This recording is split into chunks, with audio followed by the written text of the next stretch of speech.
All right, good morning. We are going to finish up chapter 5 this morning. It's a short section, and it's part of the teachings of the Christ when he in his reappearance. And this is the dispelling of glamour. The word glamour, the outstanding characteristic of the astral plane, has ever been correctly employed, and it is a pity that it was ever used in the early days of the esoteric teaching. I'm sorry, let me say that again. Has never been correctly employed, and it is a pity that it was ever used in the early days of the esoteric teachings. The so-called astral plane is simply the name given to that sum total of sentient reactions of feeling responsiveness and of emotional substance which man has himself so powerfully created and so successfully projected that he is today the victim of that which he has made. And this term, this has been used a lot as far as through the many teachings where they say a child is fearful of the monsters of his own making. Right? 80% of the teaching given about the astral plane is a part itself of the great delusion, and a part also of that unreal world to which we refer when we pray the ancient prayer, lead us from the unreal to the real. What is said about it has little basis in fact. It has, however, served a useful purpose as a field of experience in which we can learn to differentiate between the true and the untrue. It is an area also in which the aspirant can use the discriminating faculty of the mind, the greater discloser of error, and the eventual revealer of truth. And I want to say this is there's opportunity in this, and it's absolutely part of the system, and that opportunity is allowing us to use the mind to discriminate between what is illusion and what is the truth. As we can begin to see on the astral plane, you then know, you can know that you're using the discriminating faculty of the mind as well, as you're seeing many people stuck in their own beliefs and their own concepts. The astral plane is what's called the playground of the gods. It's where things can be made and quickly destroyed and rebuilt again, but none of it is lasting. So in that, you can see that it is the playground of the gods, which we're referenced to as being it's kind of like a nursery. Once that mind is in us, which is also in Christ, from Philippians 2, we shall find that the control of this emotional nature and this sentient area of consciousness, the astral plane, if you prefer the term, becomes complete. Then this past sentient control and its entire area of influence no longer exists. It has no reality except as a field of service in a realm within a realm in which men wander in despair and bewilderment. The greatest service a man can render his fellow man is to free himself from the control of that plane by himself, directing its energies through the power of the Christ within. He will then find that the self-centered forces and energies of personal desire and of emotional love will be superseded by a living energy which can be sensed in a large way, though it cannot as yet be appropriated in its pure essence. This energy we call the love of God. It is that free-flowing, outgoing, magnetically attractive force which leads each pilgrim back to the Father's house. It is that force which stirs the heart of humanity and finds expression through the medium of such great avatars as the Christ, which guides the mystical yearning found in each human being and works through all movements that have for their objective the welfare of humanity, through philanthropic and educational tendencies of all kinds, and through the instinctual motherhood found everywhere. But it is essentially a group sentiency, and only in the Aquarian age, as a result of the reappearance of the Christ, will its true nature reach correct understanding and the love of God be spread abroad in every human heart.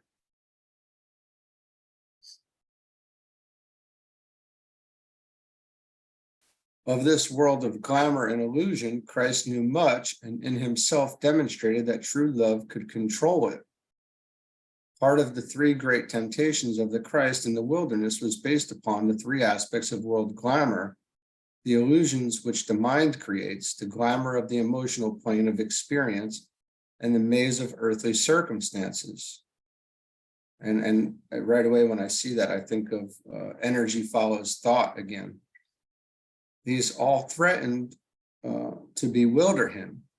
He met each of them in turn with the enunciation of a clear-cut principle and not with the worldly arguments of an analytical mind. He met each of them in turn with the enunciation of a clear-cut principle, and not with the worldly argument of an analytical mind. From that field of threefold experience, he went forth to love, to teach, and to heal. Christ is the great dispeller of world glamour when he comes, and in this work, the Buddha has previously prepared the way. The possibility of such a dispelling and dissipation is therefore definitely centered in the two avatars, the Buddha and the Christ. And we're looking at, the aspects there, right? We're looking at creative intelligence and love wisdom.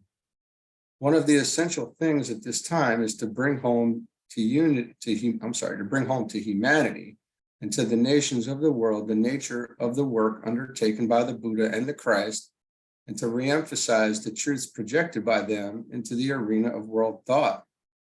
The work of the Lord of Light and of the Lord of Love must be presented anew to a needy world.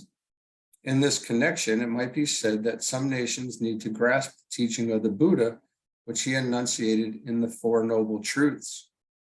They must be brought to the realization that the cause of all sorrow and woe is the misuse of desire for that which is material and transitory. The United Nations need to learn to apply the law of love as enunciated in the life of Christ, and to express the vitality of the truth that no man liveth unto himself. And that's from Romans 14. No man liveth unto himself, and no nation either. The goal of all human effort is loving understanding, prompted by a program of love and right human relations for all mankind. The brotherhood of all humanity, being key to recognize these things, because once that's realized, we're then obligated to treat those that we encounter differently. And once it's really settled in, or once, I want to say, what's the word I'm looking for there?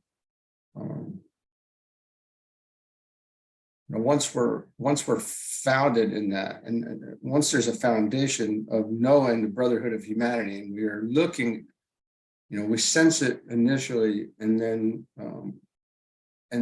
it becomes part of us, and we start looking at the world very differently, gradually, and then it just is there, and that brotherhood of humanity is recognized, and right human relations are then, it's implied after that, right? And before that, there's still a struggle, and even struggle to see it initially. So this is huge. If the lives of these two great teachers can be comprehended and their teachings be wrought out in the lives of men anew today, in the world of human affairs, in the realm of human thinking, and in the arena of political and economic intercourse, the present world order, which is so largely disordered, can be so modified and changed that a new world order and a new race of men can gradually come into being. World glamour will be dissipated and world illusion be dispelled.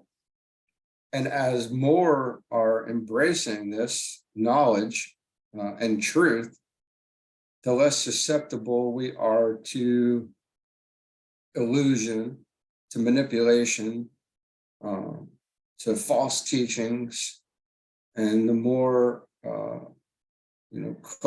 closely we can, the closer we can get to treating people correctly here, right, and spreading the word, and things can really begin to change then. Because once you understand this, you can no longer be manipulated. That's the end of manipulation, because you can see directly straight through it on how we're being, how we're preyed upon in our emotional and desire nature. Right? Within the world of glamour, the world of the astral and of the emotions, within the world of glamour, the world of the astral plane and of the emotions appeared centuries ago, a point of light. The Lord of Light, the Buddha, undertook to focus in himself the illumination which would eventually make possible the dissipation of glamour. I'm going to have something to say. I guess, the dissipation of glamour and this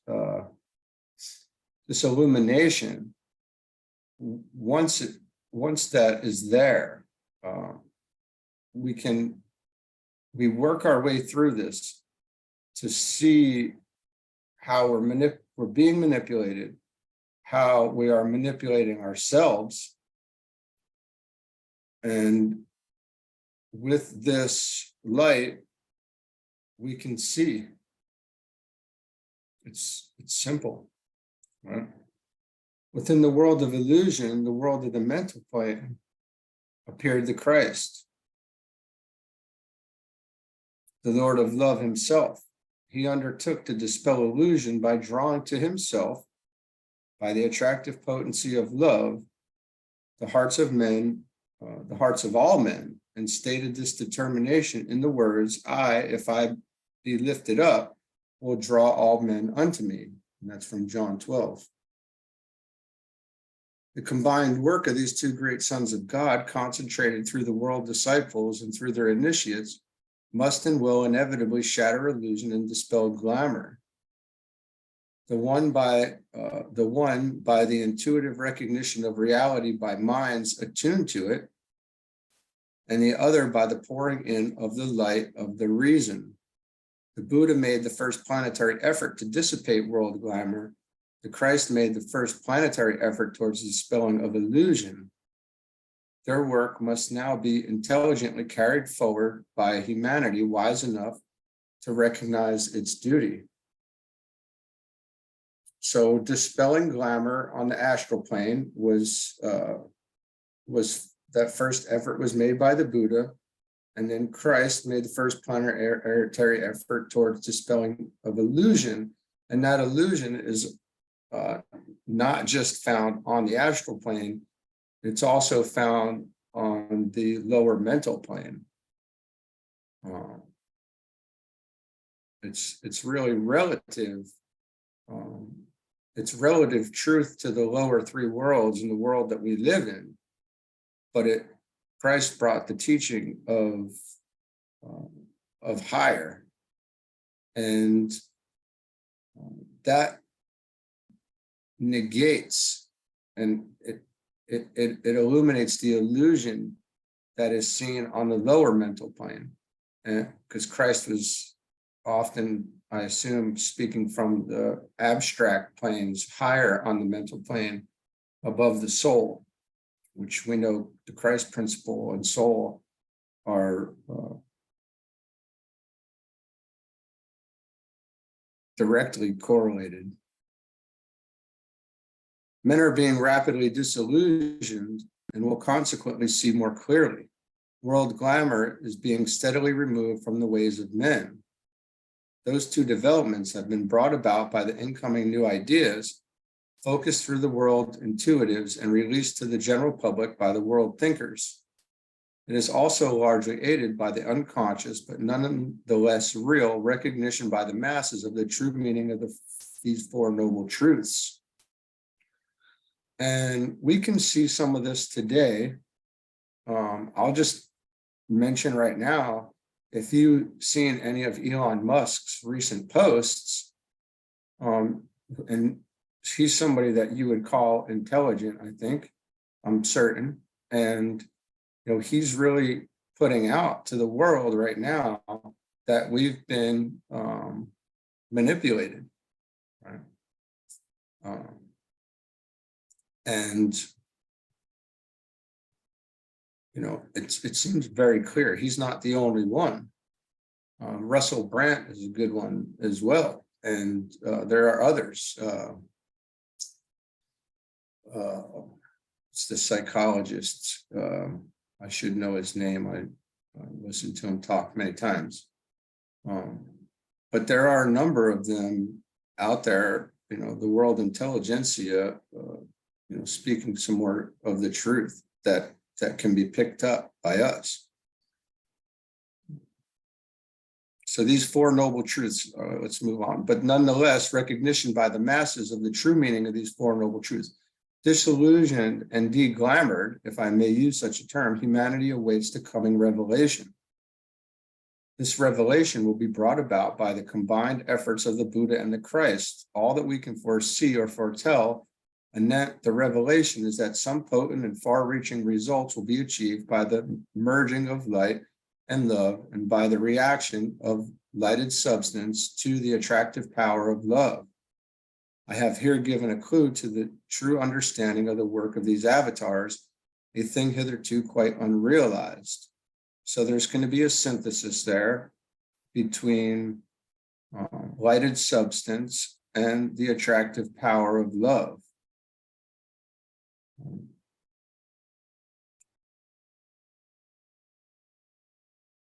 It might be added that when an appreciation of the meaning of the words transfiguration of a human being is gained, the realization will come that when the body is full of light, from Luke 11, then in thy light shall we see light.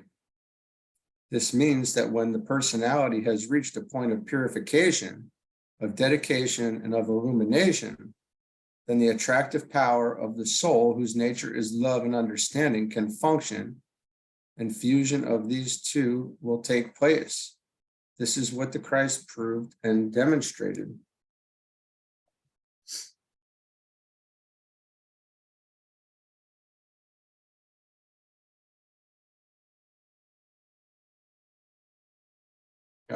In my mind right now, I'm just thinking this is closely related to the head and the heart.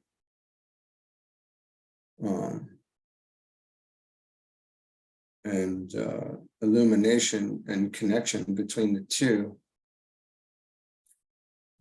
The work of the Buddha, or of the embodied wisdom principle, is consummated in the aspiring disciple in his integrated personality.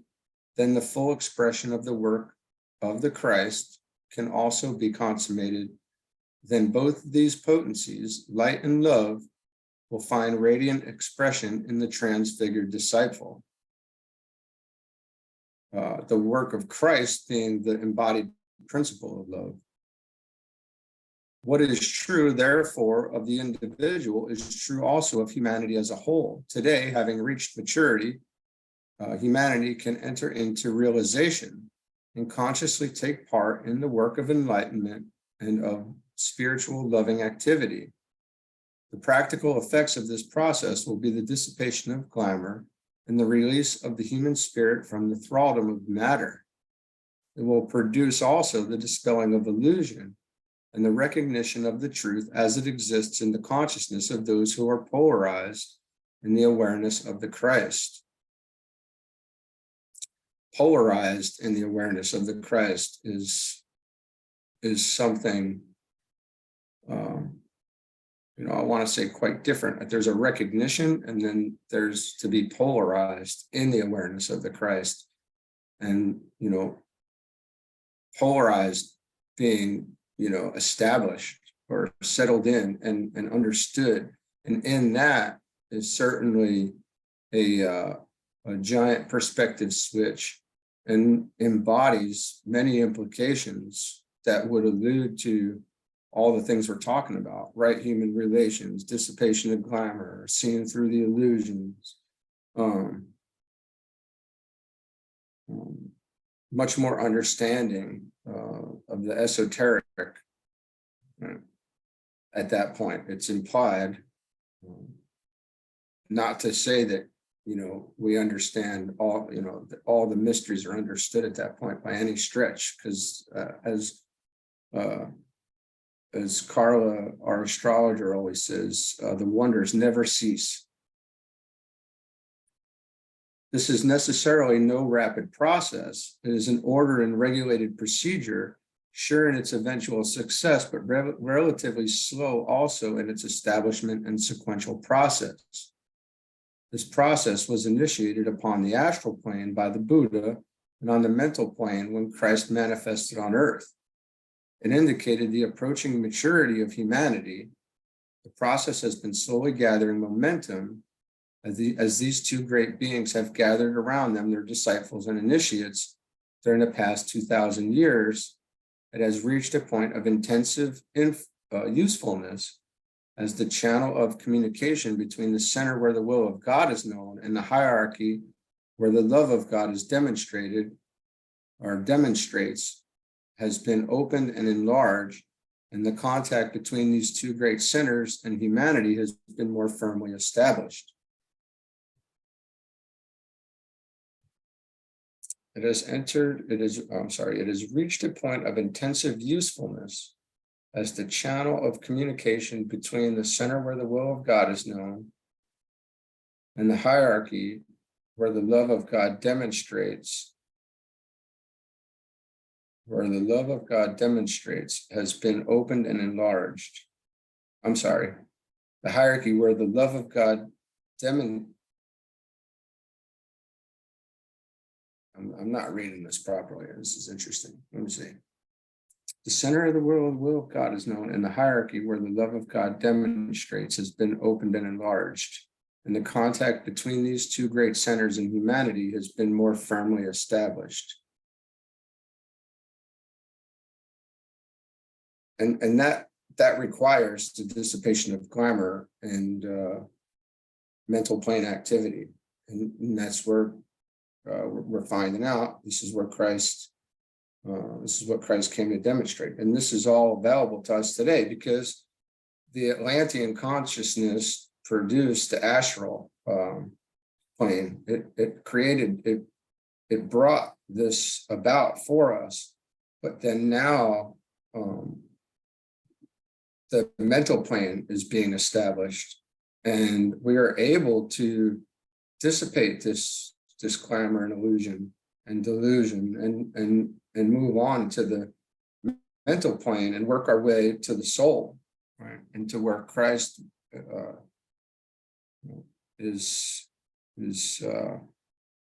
speaking from.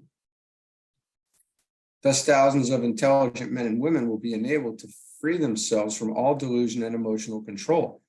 The moment that the hearts of men are active, that moment sees the termination of emotional solar plexus activity. That is a statement of fact. It is the hearts of men which respond to the call of Christ, and it is those hearts which are becoming invocative today. The agonizing emotional cycle through which humanity has passed during the past 1,000 years and the emotional tension in which men today live are also playing their part in fitting humanity to emerge into the realm of clear thought. This will mark a significant turning point in human history and will be one of the results of Christ's future scientific work, if I may use the term, with the hearts of men, bringing them into rapport with the heart of God.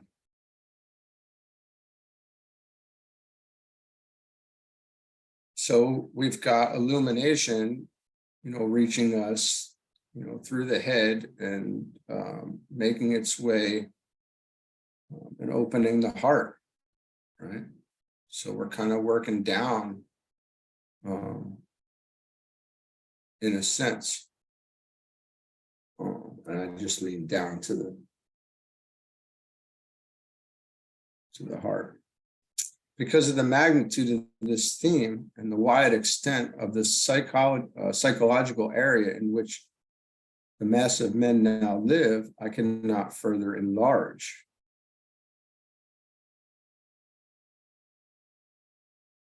This field of experience and of trial is well known to all aspirants and is the battlefield of millions.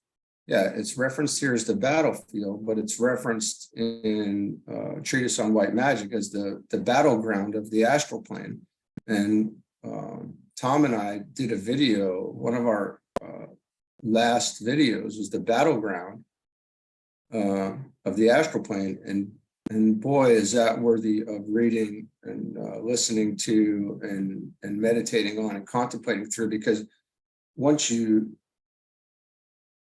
this process can take place naturally through living experience. But when you've got the masters showing you what glamour is and what these desires of ours are, and how you can bundle that together and kind of differentiate these different aspects of the astral plane, you can speed through the process of seeing through it much faster, albeit, an emotional type of process, because as you learn to see these things, you become more separated from it.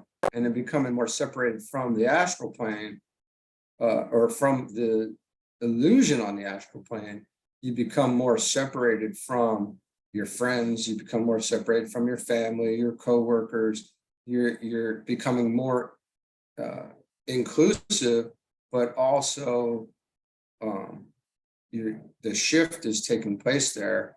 So there are some changes that are flowing with it.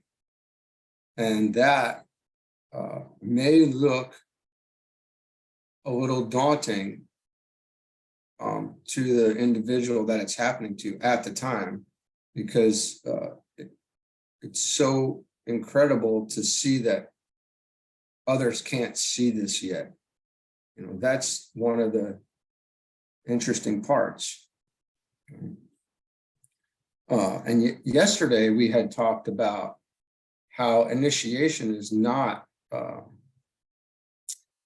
it's not regarding, a holiness. It's achieved through living experience, through livingness and experience and life experience.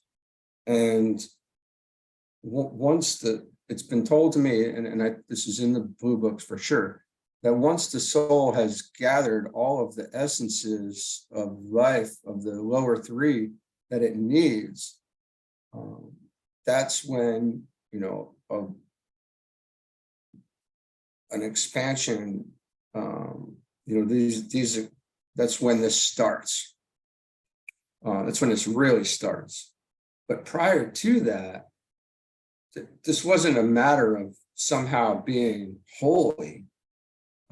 It was a gathering of essence and of experience in order to know and be able to use these things later, and why with wisdom. Very interesting, because especially coming from somebody who is probably heavy sixth ray, which is idealism and devotional. You can't tell somebody else that what you're doing is right, because they're not going to have the same ray structure, and they're not going to have the same personality attributes as you. There's so many different variations, but we tend to think that we can show others based on our own experience, and to some extent you can if those others fall into your ray structure, But if they don't, there's almost no chance that they're going to hear you. Right. So very interesting how all that ends up coming into play in the battleground of the astral plane during this time where glamour is being dissipated. And then, wisdom, knowledge will come out of that, getting through that. Yeah. This field of experience and of trial is well known to all aspirants and is the battlefield of millions. The Christ within, as the controller of the individual life, can bring that battle to an end. The aspirant can emerge clear-sighted and unafraid. And I don't want to say just unafraid, much more steady. Working with a new energy and much more steady in it, very much more solid, where the emotions are not fluctuating anymore. There's no real anger. There's no sad. There's no need to see or to go dive into everyone else's emotions any longer, because now you know what they're going through. You don't need to partake in that, these things. The desires do change because you can see what they've led to through experience. So again, living experience is how we get to this point, not necessarily through some level of phony holy. But now at this point, Christ even says, as you become saints, and now the process of becoming holy, because you can see, and this transformation is now taking place, and you're becoming holy. Not to say that you are holy, because I don't believe that happens until the renunciation initiation.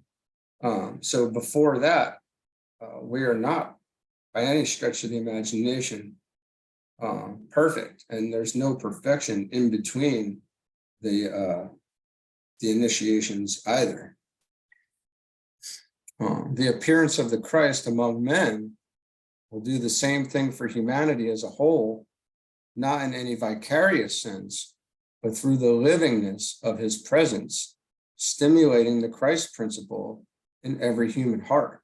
Now, this is also interesting because let's say, for instance, that the souls have already gained the experience needed. They've gathered all the individual souls have gathered all the essences required, but are stuck in the astral plane still. Now that's a pity, but because those essences have been gained and accumulated, then the presence of Christ can stimulate that recognition and willingness to move on beyond our own selfish desires. Once we recognize, oh, I don't have to be selfish anymore. Or the need, if that makes sense. Now, I don't mean it exactly in that way, but words are difficult. We learned that a couple of days ago too. But yeah, very interesting. So this is really good stuff here. That's the end of this section, and that's the end of the teachings of the Christ. So this last one, real quick, Christ will teach the dispelling of glamour, which is much needed, and hopefully some of what we're working to prepare minds for. The revelation of the mysteries of initiation, right? So it's gonna get into that. Also, the law of rebirth and establishing of right human relations, and the brotherhood of all humanity, which implies all these things. So this is going to be a great and beautiful event. Now, our work leading up to it is to understand these things ourselves. And then as we begin to, we can begin to lay that, put some seeds in the ground for others. Not that we, by any stretch of the imagination, know it all, right? Which is made perfectly clear and should never be thought that we do. All right, so then we're going to call it here for today, and then we'll get into chapter 6 either later today or probably Monday, because we'll do white magic tomorrow morning. So, all right, thanks. Have a good weekend.